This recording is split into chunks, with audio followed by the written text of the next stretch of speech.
Right, so let's just start with the facts. Black men weren't allowed to build generational wealth. Every time we tried, they stole it. Tulsa, burn. Rosewood, burn. The GI Bill handed to white men when black men got scrapped. Social Security literally excluded black workers at first, right? So white men got free land, free houses, free education, and a head start. Black men, you know what they got? Job discrimination, mass incarceration, and redlining. But somehow we're expected to be providers in the same way. How? With what? Right? Like that's the conversation that black men are trying to have. But hold on. There's another conversation that's going on at the same time. Black women weren't allowed to build financial security either.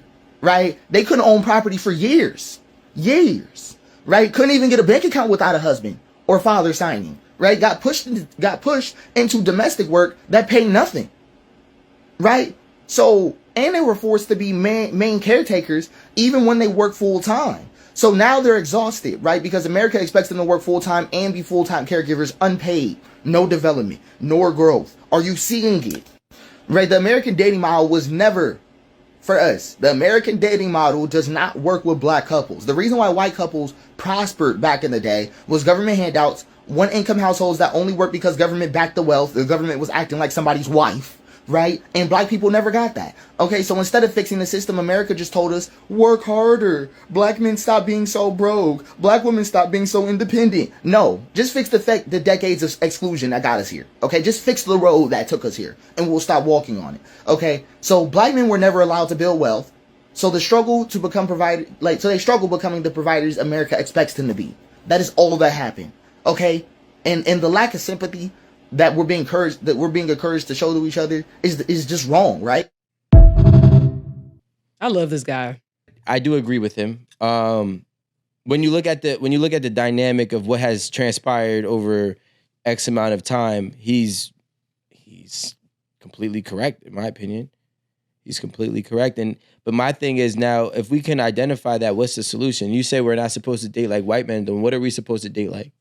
What does that look like for us? Because that doesn't give us a solution. That doesn't give us a picture in our brain that what to work towards or strive towards. What do we do? Just stop here and say, okay, cool. We're just going to accept all the different terrible perspectives that each other, speaking about black men and black women, have gained over this period of time where they have did these, different things to like lock us out and or not. I don't even know what the fuck I'm trying to say, but you get what I'm trying to say. Like, what are we supposed to do going forward is essentially what I'm saying. We're not going to be able to sit here and fucking weep. I think you'd have to get a black man and a black woman to define exactly what they're looking for and start from there and then break it down individually. But you can't do that. How can you ask somebody what they're looking for when what they're looking for is what they were already groomed to believe that what they should desire? Yeah, so if I ask you what you're looking for, I go right back into the white man's world of dating. Because that's the only thing that you do know. But you have to start from where you are. You're talking about going back in the past. Start from where you are. Start from today. What are you looking for? What can we work with what we have? Where they are is a direct reflection from where they were or where we as a community were. So if I ask you today, if I go to a project building and say, hey, how do you lead the projects? They're not going to have the answer. They've all been in the projects since birth. But if you're looking for an answer to that question, that's already the root. You're not going to change anything if you have that mindset of you can't change anything because that's the way it is. If you're looking for a solution, then you have to start from a different place. And it's already set that is done. So if you want to change it, you have to start from somewhere. Because really, you could say, oh, this is where it's been, this is the way it's been, this is the way it's been, and that's not going to get you anywhere. I cannot ask you, hey, what do you want? When only thing you know is what you were told to want. That's part of the problem and why we are at where we're at today. Okay, so you can repeat it 1,000 times. I understand what you're saying. I think we all do. Yeah. So am I crazy? No. All right. So then why are you giving me the answer that's still not a solution? All right.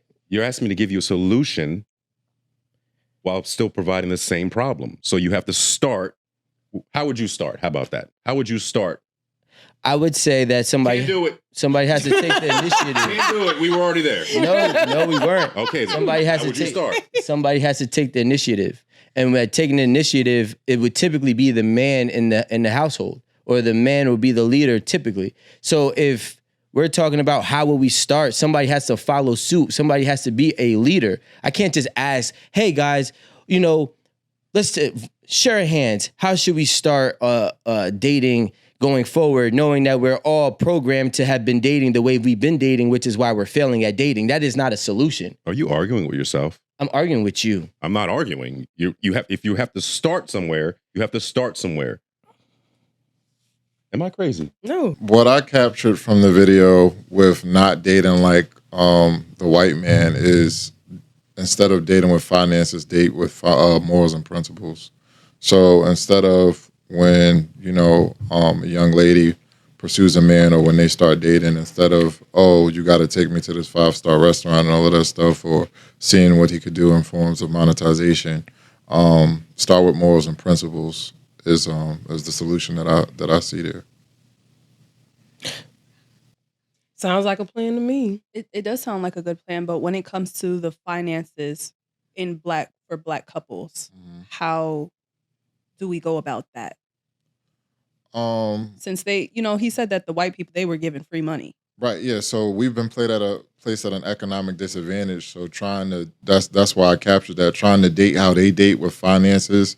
We're not in a state to compete with them financially yet because they've been given an advantage. So we just put morals and principles first, and then the money comes after. We do build our income, and we're all working on that. We're all becoming entrepreneurs. We're in the work field.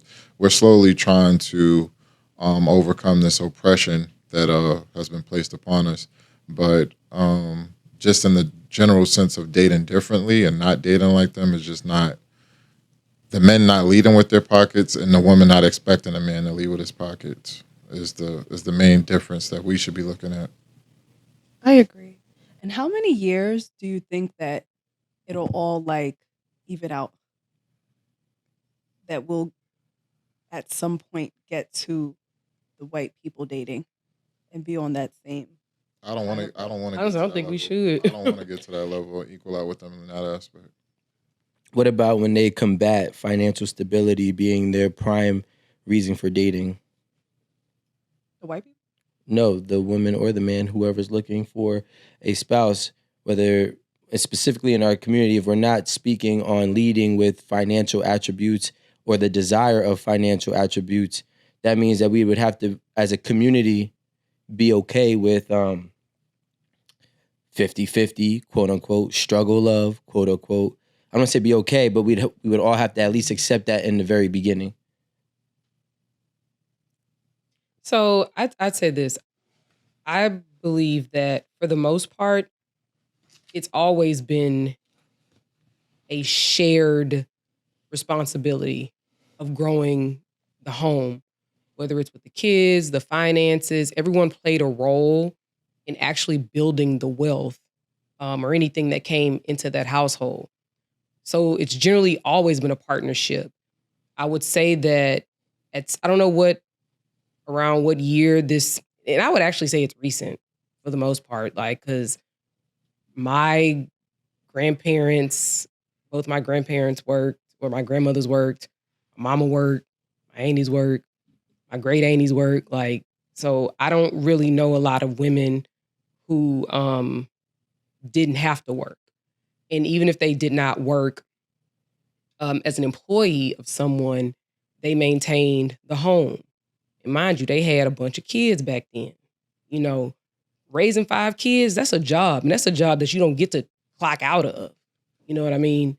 So you cleaning, cooking, dealing with these kids, you really doing everything while your husband is away. So that's a job in and of itself. And back to Rome's point, I think what we do need to do is unlearn what we know, and then learn something new. So unlearn and relearn, if you will. We just have to figure out a better way to do stuff.